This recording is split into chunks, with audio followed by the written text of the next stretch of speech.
like you'll get totally burned up if you don't have one.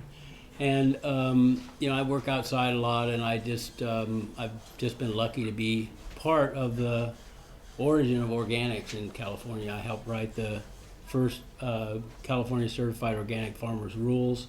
We didn't have any when I joined. I said we need a rule book, and so we formed a committee, got Nature and Progress from France to come in and advise us on how to write the rules for organic, and we wrote the first rules. So I've been involved in this for most of my adult life, and it's been a lot of fun. And nobody thought 40 years ago that we were going to have the kind of organic movement that we have right now, and the access to organic food that we have right now.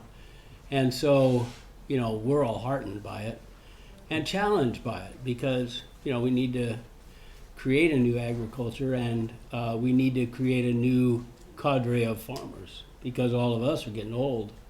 And the average age of farmers right now is 59.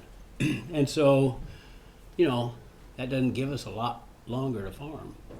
And so what we're starting to see is a very exciting thing, and that is that young people want to come back and farm.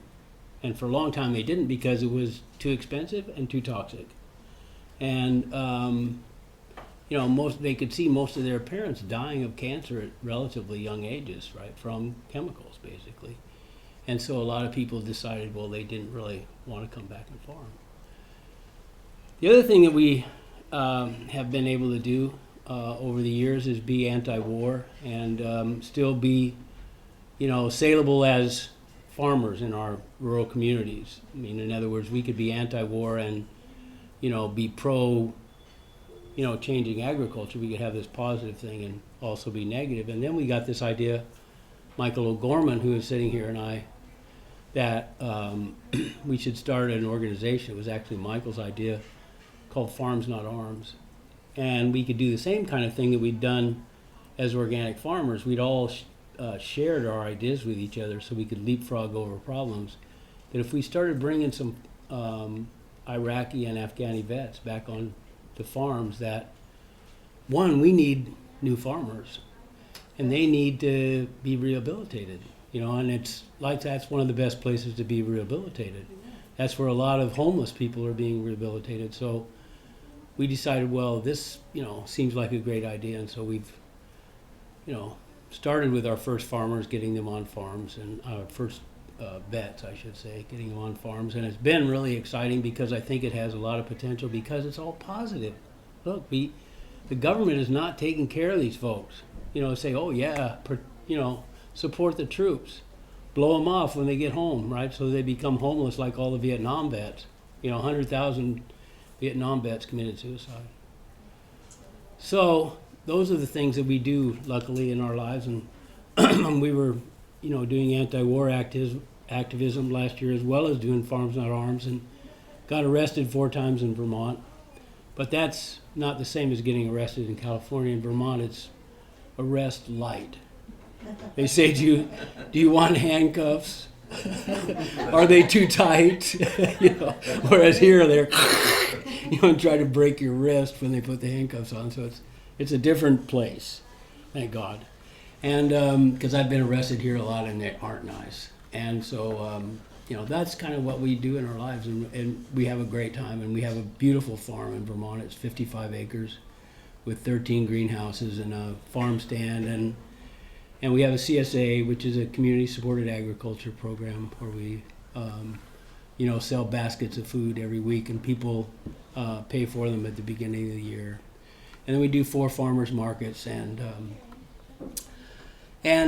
previous to this, I've always been a farmer during all these years, but for 14 years I ran the Sustainable Cotton Project, and that project was a project responsible for getting Patagonia to go organic, and Esprit to go organic, and 15,000 acres of organic agriculture, and cotton in the San Joaquin Valley. And so we've had a lot of fun, and we figured if we could show that you could grow cotton organically, you could grow anything organically, right? And so we were able to do that, and because people said, oh, don't take on cotton, we'll get a total black eye, you'll fail. Well, the pests for cotton are almost the same as the pests for strawberries, And we've been strawberry growers forever, and so we knew how to take care of those pests. And I'd been a cotton grower in the San Joaquin Valley, so I knew that stuff. Anyway, when we were doing the cotton project, we used to give these tours, mostly to clothing companies and university officials and government officials, to show them how toxic cotton was. And when we do that, we'd do it mostly at defoliation time, and there would be like 8 or 9 or 10 airplanes in the air at a time, spraying, and several times the buses got sprayed, and that was just all white all over the windows from the spray, and they could see that like this was everyday life for people in the San Joaquin Valley, especially during defoliation time. Everybody gets sick. Everybody's got an upper respiratory infection, and so people on the bus would say, like, how did people get comfortable with this? How did people get comfortable with spraying pesticides on themselves and their kids and the swimming pools and their houses and the schools and the canals? And, I really didn't know that answer. I mean, how did people get comfortable with spraying poisons on themselves and, feeling good about it, or at least profitable? And so so we decided to find out, because on these bus tours for all these cotton officials, we wanted to know everything. We wanted to be kaleidoscopic, so we visited mills and gyms, and we visited the whole range from planting to cut and sew operations, so that we really knew what we were talking about. And we hired a designer and from the cotton garment industry. And so we really wanted to tell people on the bus, when they asked questions, what the answer was. So we started looking, we started asking old farmers if they remembered when they first started using chemicals. And they said, oh, they used it way before I was born. The big guys were using it, when I was a little kid. And so they said, look, I've got a whole bunch of old farm magazines. You can look through there, and you can probably find some ideas about what the history is, because they're always talking about history through the farm magazines. And so we started looking, and that was like, I thought that was a brilliant idea, because then you could look at the actual ads, and they couldn't say, oh, I didn't say that. No, you should look right at the ad, and the editorials, you could see that they were promoting these chemicals and how they were promoting them.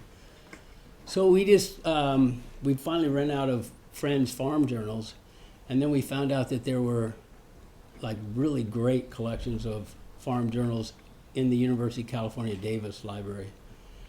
And they had most of the copies of the farm journals going back to the 1850s, 1840s, and we said, wow, this is incredible. And they had the original copies on the shelf, so you could look at the copies, and then you could go Xerox them, and find all the stuff you need. And that's what we started doing. We started mining all these old farm magazines, going all the way back. And so we went further and further back, and we made this poster display when we finally figured it out.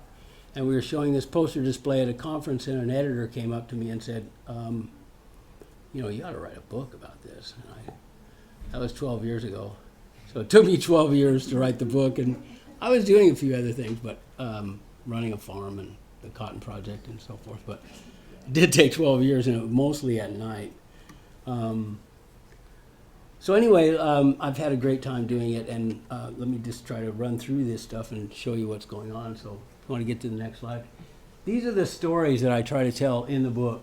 I try to talk about industrial and mining development waste, and heroic medicine products, and U.S. fertilizer and pesticide industries, and organic advocacy, and how old it is, right?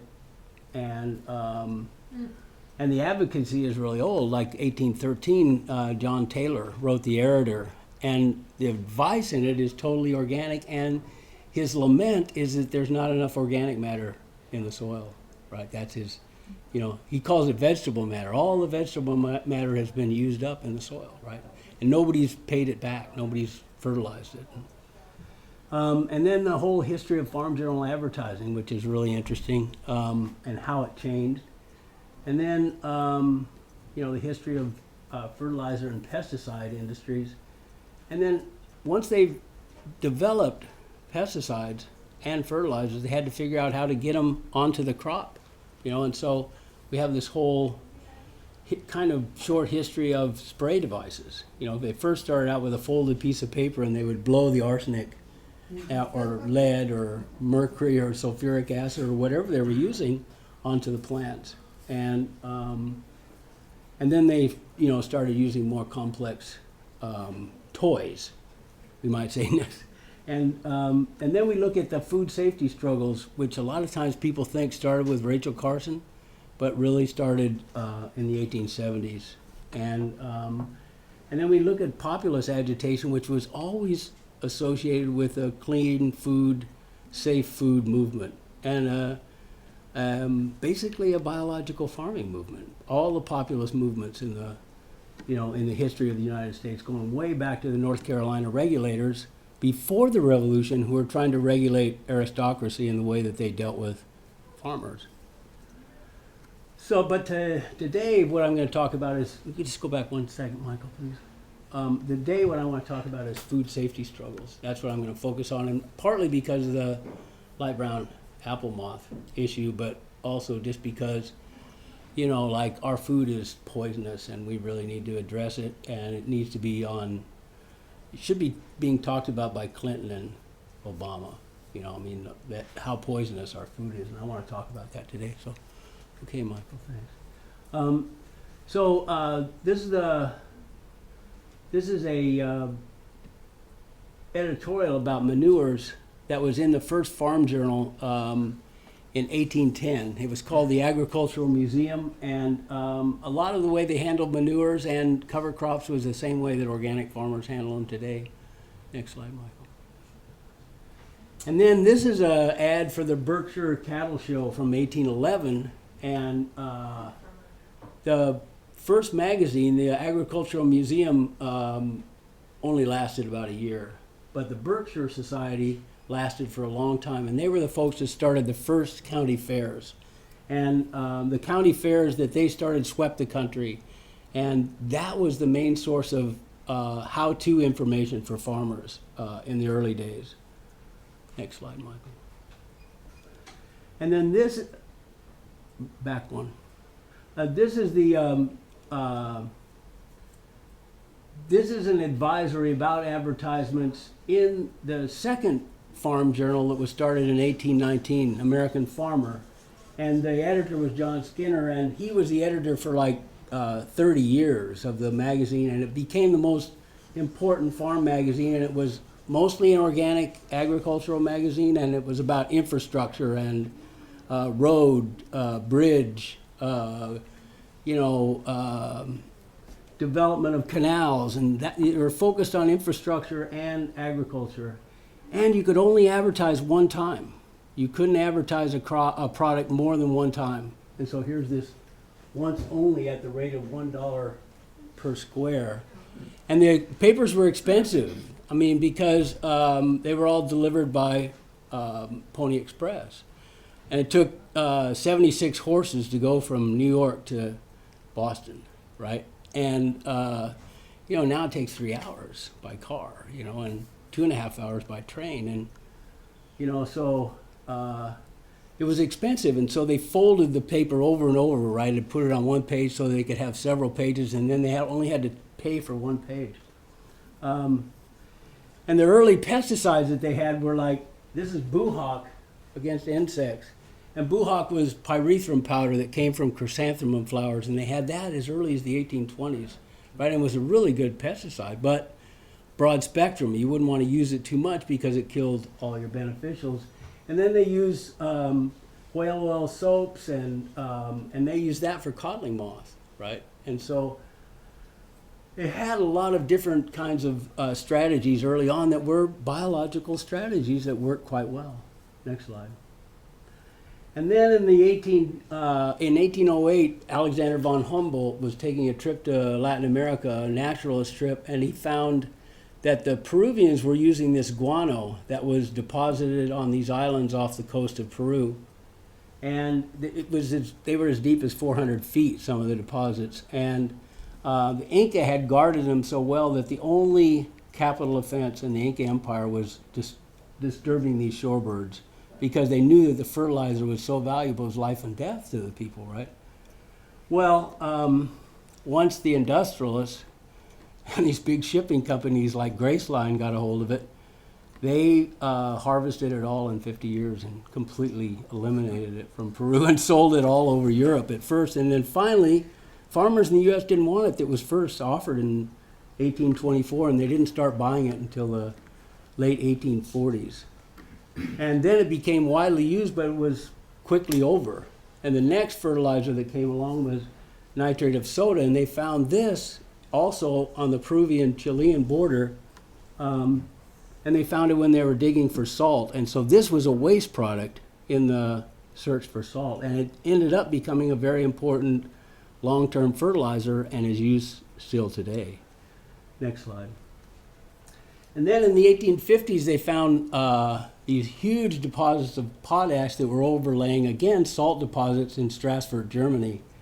And they started mining these, and they got these, scientists, chemists, basically, that had just, entered out of this whole alchemy era, right, where they were like perceived as quacks.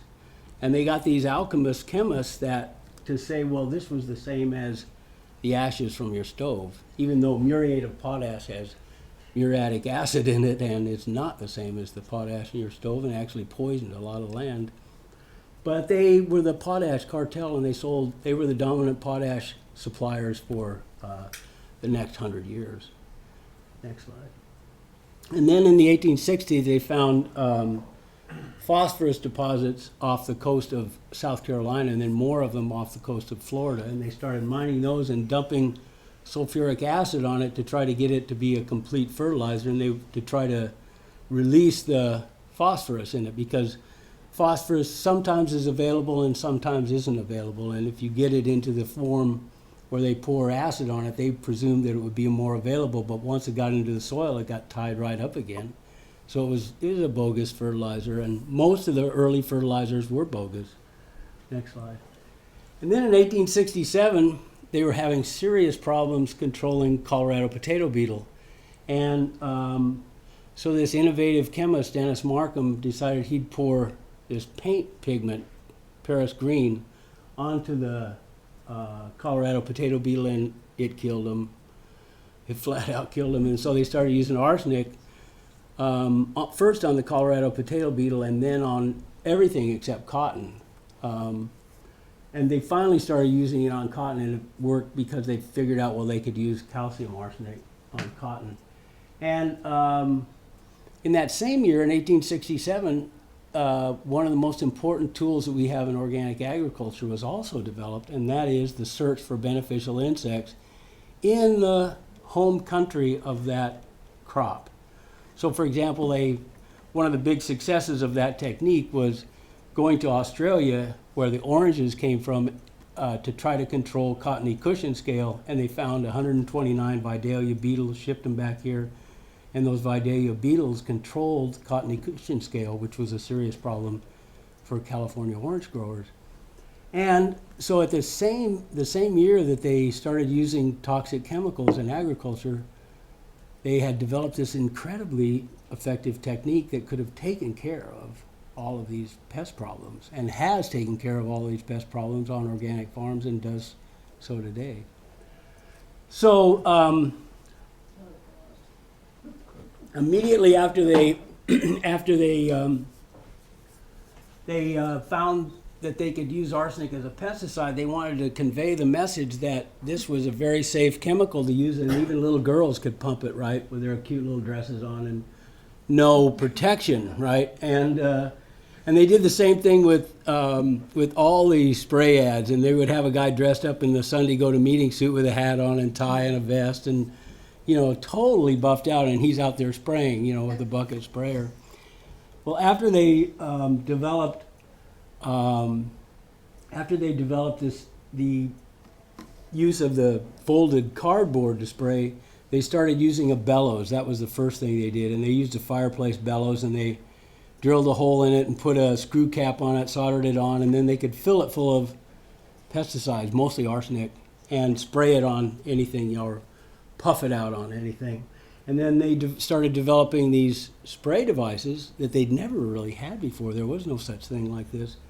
And they, got very efficient. And this isn't dramatically different than the sprayers they had today. Next slide.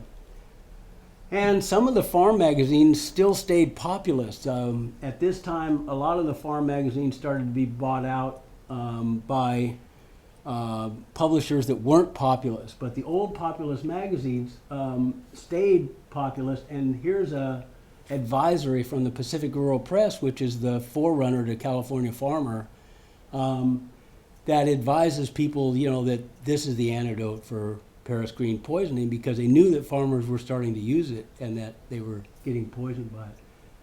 And then by the 1880s, they weren't kidding around anymore about little girls pumping and it being safe. They had respirators by the 1880s, so this way predated the Second World War that they were, conducting these kinds of wars on our farms.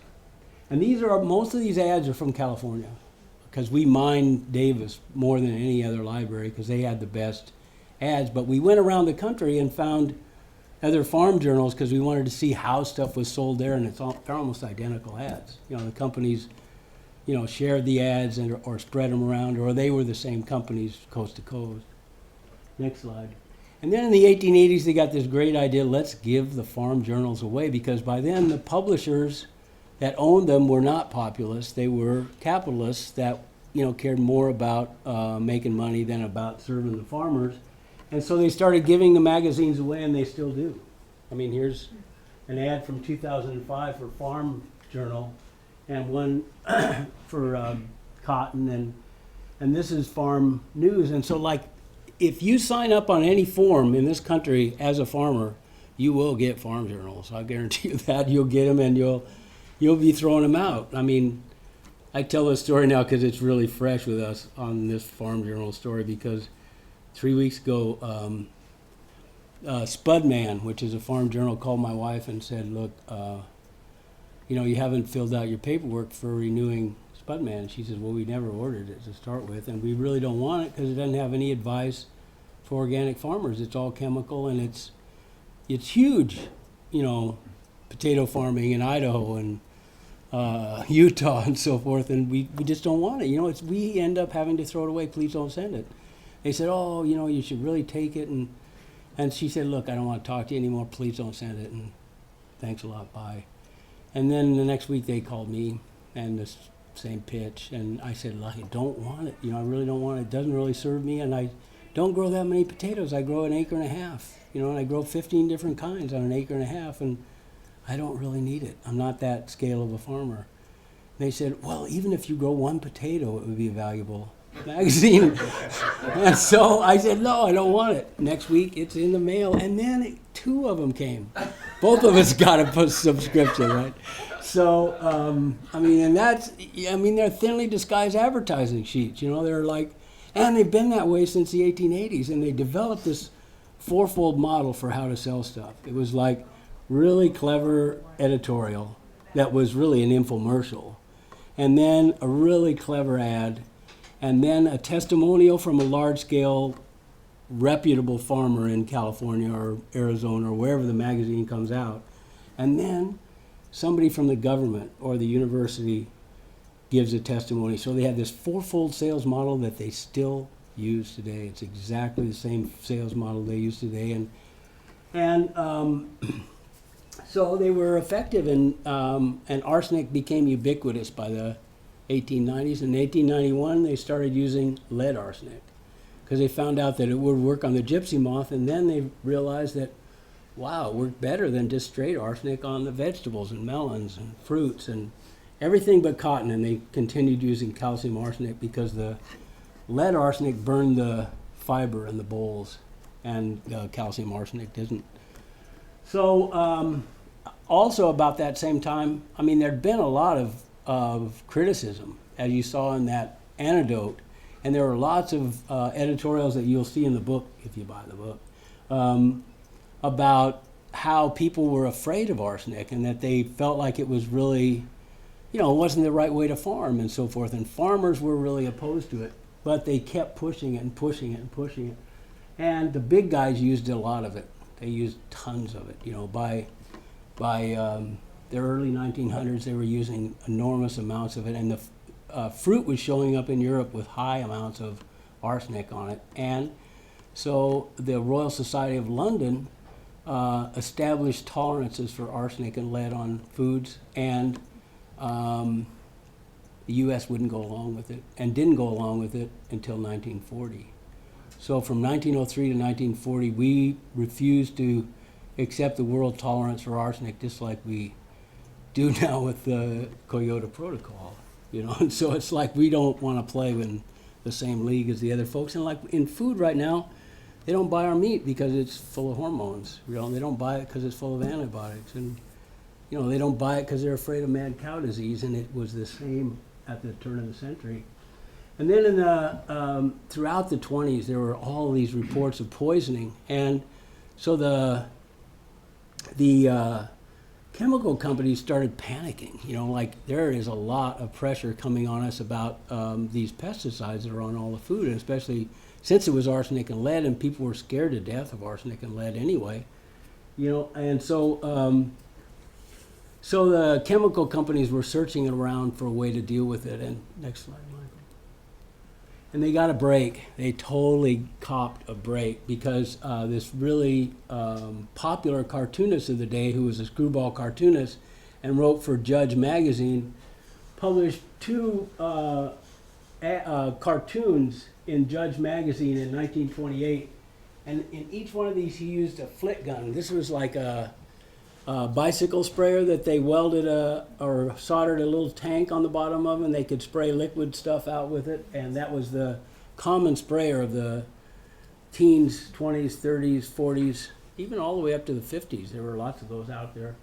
And so here he is making a joke about using flit, and that's not that really funny because flit was a petroleum phthalate, and all the phthalates are cancer causing. And so, it wasn't something you'd want to gargle with.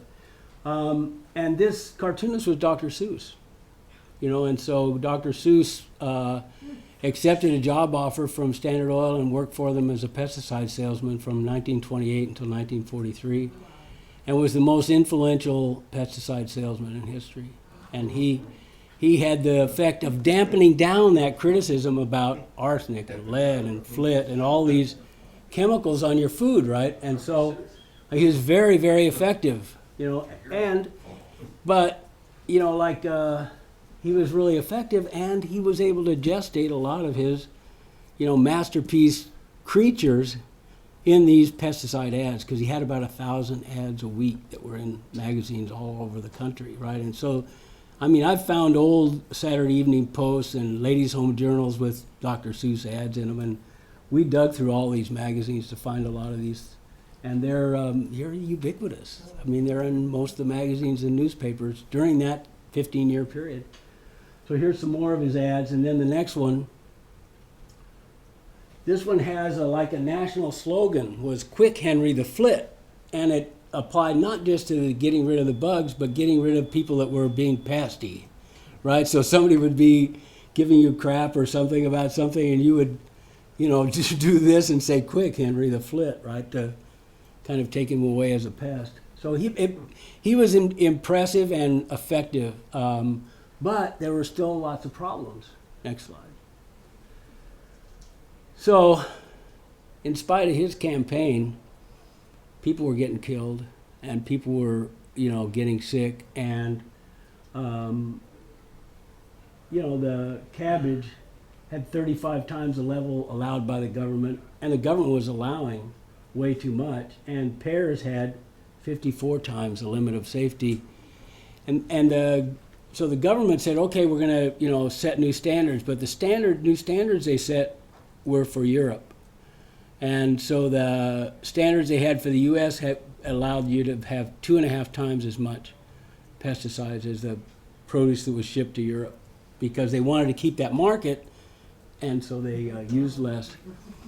And then like in the 1930s, there was this huge movement that started against pesticides, even though Dr. Seuss was doing all this, making people comfortable stuff.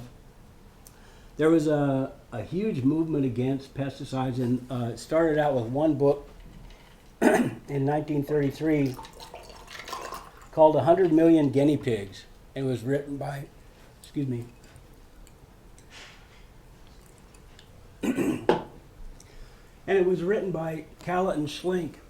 And Callett and Schlink were the two founders of the Consumers Union and Consumers Reports. And the book was 100 Million Guinea Pigs, and one of the main chapters was a steady diet of arsenic and lead.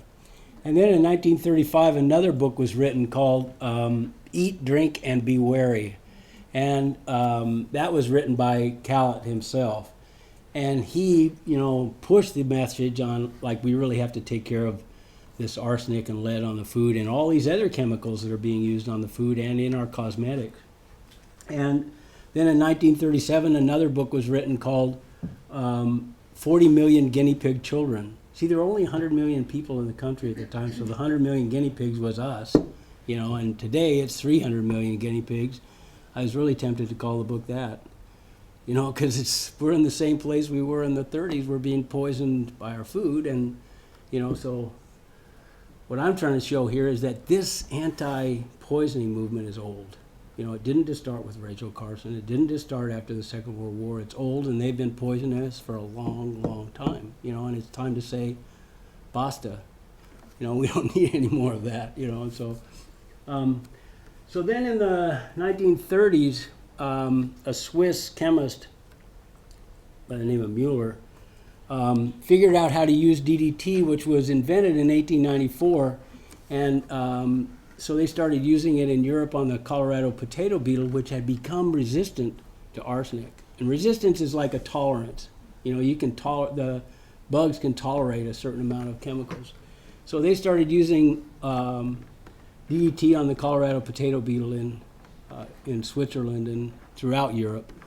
And then after the Second World War, it was released in the United States, and this is the first ad in the California farm magazines, in both the California Cultivator and the Pacific Rural Press.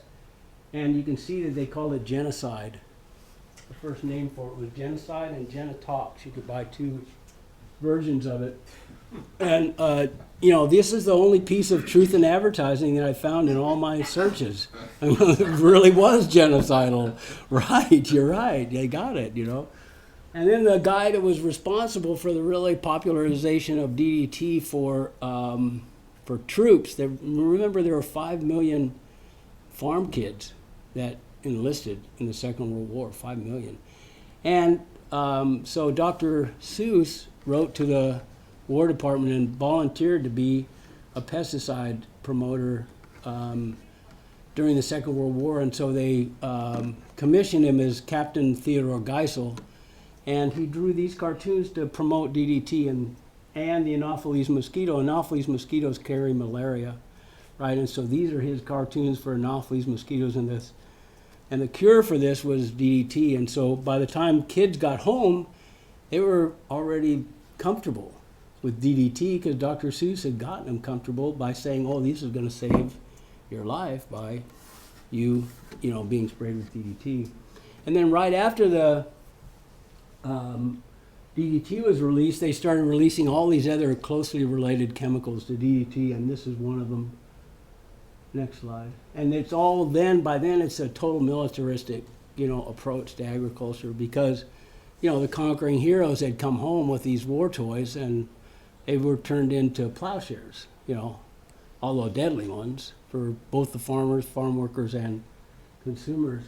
Then in the 1950s, they got this great idea that if they used antibiotics on animals, they could shrink the time that it took to get them fat, and they could keep them in confinement. And if they kept them in confinement, they wouldn't lose weight by exercising. Right? They would just stay there and get boom, boom, boom, fatter and fatter. See, it looks like these pigs are free, right? It looks like they have free range and so forth. That's not the way they raise pigs. The next slide is the way they raise pigs right now. In 1994, 74% of our hogs were raised on pasture and in pens like there were in that last slide. And now 95% of all of our hogs are raised in confinement like this. They're all in hog prisons, and they're all shot up with hormones. And it's so bad that they did a study in Canada, and 24.9% of the pigs had antibiotic resistant. And worse than that, 20% of the hog farmers had antibiotic resistance, and they didn't even shoot them up. You know, I mean, they were just in the environment. And all the downstream water from these pig operations is full of antibiotic resistant bacteria, right? And that's why we're seeing all of this antibiotic resistance in the culture, because everybody's eating antibiotic resistant meat, right? And then they started pumping them up, of course, with hormones, but then they limited them to using hormones only on beef and dairy cows. And so most of your beef right now is grown in feedlots, and beef is shot up with antibiotics and hormones, and most of the cows, are eating RBGH, or they're actually injected with RBGH, which is bovine growth hormone, right? So, it's have to start asking yourself, what kind of stuff do you want to eat in your life? What kind of stuff do you want to drink in your life? And people say, oh, organic food's too expensive. And, my question always is, for poison food, like, how cheap would it be to be a deal? That's what we got in the marketplace is poison food. They just did a study on kids in Seattle for the last 3 years. It wasn't just a one-time shot. The last 3 years they did a study on kids, and they fed them food right off the shelf that was conventionally grown food, not organically grown food. And all of them, not one of them, not two of them, but all the kids in the test showed up with organophosphate, which is nerve poison, in their urine and saliva and blood. And as soon as they stopped them from eating this food off the shelf and fed them organic food, that disappeared. And so, you don't have to do any math on that one. I mean, look, it might be a little bit more expensive to buy organic food, but it's not so expensive that the choice should be poison food, because that's what we have. And I'll show you that as we go through this. What happened during the 70s is they lost DDT, they lost dieldrin, endrin, they lost toxaphene, they lost lead arsenic, right? All of those registrations were canceled by the US EPA. And so the chemical companies, those were their cash cows. That's what they made all the money on, right? They were just pulling in enormous amounts of money. Well, they were gone. And so they were starting to panic. What are we going to do? How are we going to deal with this? And so genetics had advanced to this point where they had this view that came from Watson and Crick, the two geneticists that developed the whole DNA theory and, helices and so forth. They also had the Watson and Crick dogma that they came up with, which was there are 140,000 genes and there are 140,000 traits that humans have. Well, then they did the Genome Project, and it turned out there are only 25,000 genes, but there's still 140,000 traits. And so that one gene, one trait model that the genetic engineering companies ended up using was wrong, but that's the model they seized on then, and that's the model they cling to now. And that is that they can alter the genetic makeup and it's only going to affect one characteristic. It's totally bogus after they did the Human Genome Project, right? They found out that one gene in the fruit fly, which they thought the fruit fly didn't have very many characteristics, affects 68,000 characteristics. One gene. So you might modify something genetically and you think you're only going to affect herbicide tolerance, but you end up with, affecting everything. And so that's a tongue-in-cheek ad, where they put rat genes into the tomatoes, but it's not that far from the truth, because they'll use any gene of any kind to try to do their modification. And one of the things they promised is that the crops would not need fertilizer, they'd not need pesticide, they would be healthier, and they'd produce higher yields. None of those things happened. The yields have not gone up. The yields have stayed flat or fallen. And none of the plants produce fertilizer. None of the plants, are really insecticide free, and so what they did produce is crops that tolerate more pesticides, and their most successful one was the Roundup Ready stuff, and so they modified it to take more herbicide, and then what happened is the weeds started becoming resistant to Roundup, and now there are 12 major weeds that are resistant to Roundup, and so their prescription is if you end up with Roundup Ready crops and the weeds are showing resistant to it, use arsenic on the weeds, because arsenic is still legal, lead arsenic isn't, but you can use arsenic on the weeds, and you can use 2,4-D, which was one of the main components of Agent Orange, right? And so that's their solution to the resistance to Roundup. And they still maintain in all these advertisements that they have today, this kind of attempt to be funny. I mean, they think cartoons are really a good way to sell things. Dr. Seuss led the way, but the cartoons have stayed, like the cartoon messages have been pretty much consistent. And then here's another one, and this guy says he'll eat the worms, but he's only going to eat 25. So next slide.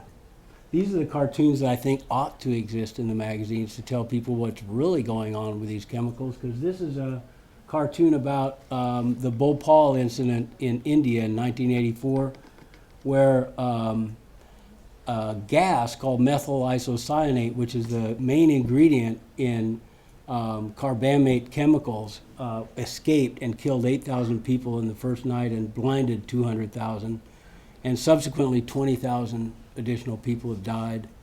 And it's a total disaster, and Union Carbide walked away from it. These were the guys that had the Energizer Bunny, and here is the Energizer Bunny walking away from this total crime, and they totally left all these Indian people to fend for themselves, basically.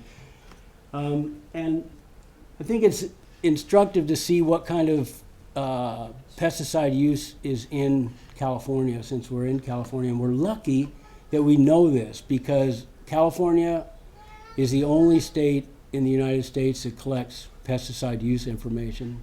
And so we have a fairly good idea of what the use is. That isn't to say that there isn't a black market industry, because there is. The most stolen item in Fresno County is pesticides, and the second is fertilizers. So it's a serious black market industry, and but we do know in California more than we know in any other state.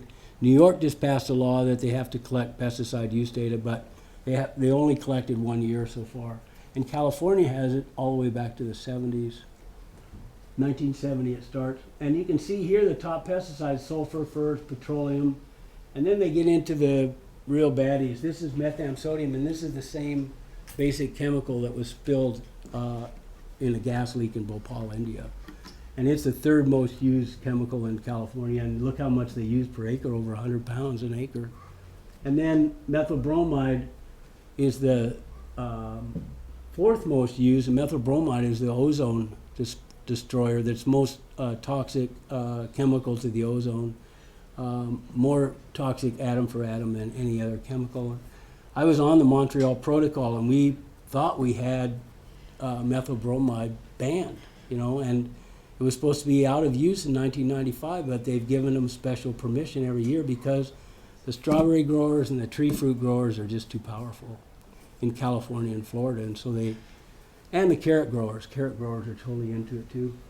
And then the fifth chemical down there is 1,3-dichloropropene, a real close relative of DDT, and when that chemical first came out, they called it 666, which is the mark of the devil.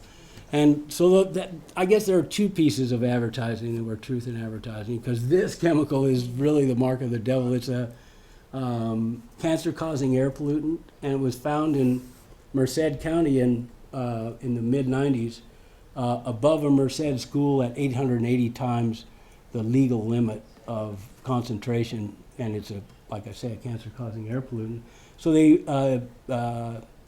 Department of Pesticide Regulation at Cal EPA decided to ban it.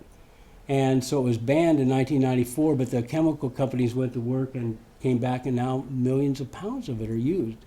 And the sixth chemical on that list before was chloropicrin, which is tear gas, and like tear gas is one of the most used chemicals in agriculture, and I guess it's in riot control on the vegetables or something. But here you are using tear gas on vegetables. Well, this is what we did in the appendix of the book is analyze some of our favorite crops to just show you how incredibly toxic they are. And you don't see a lot of this in the residue analysis because they only analyze the residues for about 35% of all the chemicals that are used. And a lot of the most used chemicals, they don't have a protocol for analysis, so they don't analyze it, so you never know if that chemical is in residue on your vegetables. So what we thought we'd do is we used all the residue data from Environmental Working Group, but then we also wanted to look at total use, right? And which of the chemicals that are most used. So the most used in strawberries is chloropicrin. It's a tear gas, it's a fumigant, it's a biocide, causes birth defects, and it's highly toxic to fish. The second one is methyl bromide. It's a fumigant, biocide, birth defects, ozone destroyer, 1,3-dichloropropene, fumigant, cancer, biocide, groundwater contaminant, toxic to fish. Bon appetit. Here this is our strawberries. This is strawberry shortcake. Strawberry short life. And so look at what's so interesting to me is like 5 of the most toxic pesticides account for 76% of the use. Very few chemicals of the most toxic ones use the most. Next slide, Michael. And 335 pounds of pesticides per acre on strawberries. A sea of chemicals. Watermelon is better, only 73 pounds per acre, but look at methampsodium, the Bhopal chemical. Half of all the chemicals used on strawberries is methampsodium, and the other guys aren't that great. It's like methyl bromide, chloropicrin, and 1,3-dichloropropene. In this case, 5 of the pesticides account for 89% of use. Next slide. And then, onions, I never put anything on onions. You just rotate onions and you don't have pests on onions. We never apply anything on onions. And they use 22 pounds of the most toxic stuff, right?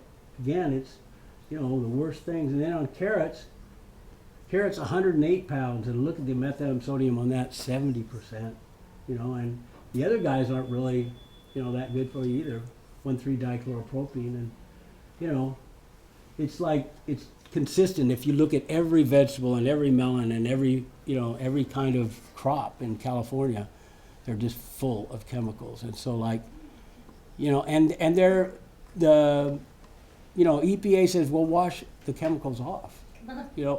These chemicals don't wash off, they're systemic. They go right into the food and you can wash right down to the seed. They say about meat, cook it longer. Why don't they take care of their stuff and we'll take care of what's going on in the house. We don't need to get advice from people that are handling food poorly, and so, next slide. So this is one of my favorite cartoons. Tolles is a really great cartoonist in the Washington Post, and this is a typical one about the spinach, and like, relax, I don't think he's breathing, And that's what's going on. People are getting poisoned. Here, 200 million pounds of beef recalled since mid-2007. 30,000 pounds of hamburger alone were recalled last year in one day. Get that. And a lot of times the recalls come after the stuff's been sold. Where are you going to recall it from? It's already eaten. They had a bunch in the school in our small little town. They got 10,000 pounds of meat, and put it in the freezer and stuff, and it turns out it was all of this stuff.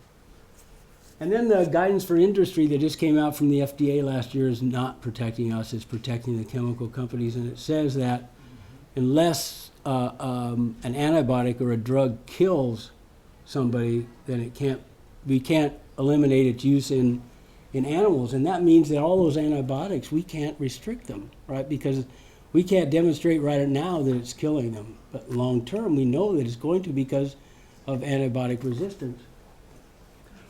And this is our farm. We farm in Vermont, 55 acres. It's really a pretty place. We're right on the Connecticut River. We have a farm school. We're trying to teach young people how to farm, and we want to bring Iraq and Afghani vets onto the farm, and we have a CSA, about 175 person CSA. We do 4 farmers markets. We have a coffee shop. We have a team of horses. This is our strawberries early in the season, and you can see they're not that weedy. We grow them on dirt. They're matted bed system, and we get great berries. They're eastern berries, and they're not day neutral berries, so we only get about a month production out of them, but they just produce incredibly, and we get really good yields. And it gives us the opportunity to do a strawberry festival where we do a lot of teaching and a lot of partying. We have bands, and we have people on stilts, and we have stilt workshops, and we do a lot of stuff with the crops. We have a pumpkin festival. We have 3 dinners in the field, because we're all doing outreach. Look, you need to change your diet, and you need to, clean up your diet. And then these are all the young people we're teaching how to farm, and they're, 7 of those people there could run your farm. They're all awesome, and they, have a way of planning so that it's all on computer, and they know exactly what they're going to plant that day and when they're going to seed. And so, they've turned out to be incredibly into agriculture, and that's what we see all over the country. Like all of these farm meetings you go to, 60% of the people there now are young people that want to get into farming. They're excited about farming. And we do 15 different kinds of blueberries and about 12 different kinds of strawberries. And so, that's our farm, and that's the book. And the other thing I really want to talk about is light brown apple moth. And I think that, people are going to have to get together in these coastal areas of California and resist this spray, because they tried to control the light brown apple moth with pheromones and pesticides in New Zealand, and it didn't work. And they blew everything out of proportion. And right now the light brown apple moth isn't really a pest. We haven't had any damage from the light brown apple moth. The damage is in, to the public, really. They've sprayed over organic farms in Monterey and Santa Cruz County. They sprayed people. Hundreds of people said that they got sick and, exhibited symptoms of sickness, and they think that they damaged parts of the, the fishery along the ocean, and, there's been some serious impacts from it, and there's no, demonstration that they really need to do this spraying. This is all like another one of these wars on bugs. If you go online and Google war on bugs, you get 2,600,000 hits. That's how many wars on bugs have been going on in the recent years. It's out of control. They're totally out of control. And so, what we're trying to say is we need to bring it back in control. And this light brown apple moth situation is a good opportunity to do that, because there's a good example of how they controlled it in New Zealand and Australia. It's an Australian pest, but again, it's not a pest. We have to start rethinking how we look at pests. The pests in agriculture are not bad bugs. They're just bugs that eat the same stuff we eat. You know what I mean? And they've been around for 200 million years, and there's about 200 million insects, and so they've been taking care of each other longer than we've ever been here. They really don't need us, but we can get in the middle of it, and that's what we do on our farms, and that's what we need to do on these programs to try to control something that we think is a pest, like the light brown apple moth. We need to find beneficial insects that control it, and control it with that, and not start spraying around with stuff that's going to control any beneficial insects that are already controlling it, because the entomologists at the university think that it's been here for a long time. They think it's been here for a long time, and that it's not really a problem. We haven't seen any damage. This is another boondoggle. And the chemical companies and the California Department of Food and Agriculture, it's a jobs program for them, and it's a buck's boondoggle for the chemical companies. So I urge all of you to try to be active in that, and realize that in every situation where they've been using these chemicals to try to eradicate a pest in an emergency program like this is, it's failed. It's failed, and like they ran into this whole situation just recently in Vietnamese rice, where they have a rice beetle that is devastating Vietnamese rice, but that Vietnamese rice is really export rice. And so people plant it too thick, and they use too many chemicals to grow it, and then they use too many chemicals to take care of the pests. And now there's a serious rice shortage in the world, and partly because of Vietnam. Vietnam is the second biggest rice producer. We're the first. And so, here we have a serious food shortage problem. Nobody's really talking about it in terms of what's really going on. The food shortage is related to, America not being able to sell genetically modified grains around the world and dumping all those genetically modified grains into biofuels, right? That's how the biofuels industry started. They couldn't sell the grains to Europe and Asia. So they said, we'll create these co-ops and we'll use it to make biofuels. Well, that spiked the price of corn and soy, which are staples around the world. And if they're spiked here, they're spiked every place, and because people key to the world markets, right? So, they're doing the same thing now in rice. They, used too many chemicals, got the pests way out of control, and got these Vietnamese farmers into export agriculture. Our argument is we have to go back to the local in our agriculture. Buy as local as you can. Buy organic. If you don't buy organic, in California, you need your head examined really, because, the food's poisonous. Food's poisonous, and organic food is safe. It's the gold standard. And the platinum standard is biodynamic. And so buy one of those standards. Don't buy poison food. So